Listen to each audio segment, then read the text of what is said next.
ఇక భరతుడికి చేసేది లేక రాముడు వనవాసం చేయడానికి ఒప్పుకుంటాడు. ఇక దశరథుడు కైకేయికిచ్చిన మాటల్లో మిగిలినది భరతుని పట్టాభిషేకం. కైకేయి కూడా రాముడి దగ్గర భరతుణ్ణి పట్టాభిషేకం చేయించాలని మాట తీసుకుంది. భరతుడు పట్టాభిషేకం చేసుకుంటేనే రాముడు మాట తప్పని వాడవుతాడు, తండ్రిని మాట తప్పని వానిగా చేస్తాడు. భరతుడు రాముడితో, నువ్వు వనవాసం చెయ్యి, నేను నీ బంగారు చెప్పులు తీసుకొచ్చాను, వాటిని తొడుక్కొని వెంటనే తీసి ఇస్తే వాటిని సింహాసనంపై పెట్టి వాటికి పట్టాభిషేకం చేస్తాను అంటాడు. రాముడు నిజంగానే గొప్ప వంశంలో పుడితే ధర్మాత్ముడైతే అలా కుదరదు, నువ్వే రాజుగా పట్టాభిషేకం చేసుకో, కావాలంటే వనవాసం తర్వాత నేను రాజుగా పరిపాలిస్తాను అనాలి. కాని రాముడు ఒక్కసారంటే ఒక్కసారి కూడా అది తప్పని కాని అలా చేయకూడదని కాని నిన్నటిదాకా తండ్రి కూర్చున్న సింహాసనం మీద నా చెప్పులు పెడతావా అని కాని ఇంత రాజ్యానికి చెప్పుల్ని రాజుగా చేస్తావా అని కాని ఒక్క మాట అనలేదు. వెంటనే భరతుణ్ణి కౌగిలించుకొని తన చెప్పులిచ్చేస్తాడు. ఇంకేం తండ్రి మాట నెరవేర్చాడ్రా మీ రాముడు, ఇంకేం రాజ్యాన్ని త్యాగం చేశాడ్రా, మా రాముడు తండ్రి కోసం వనాలకు వెళ్ళాడు, సీత కోసం యుద్ధాలు చేశాడని చెప్తారేంట్రా?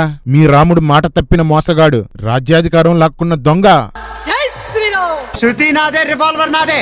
కాదు కాదు, వనవాసము నాదే, పట్టాభిషేకం నాదే.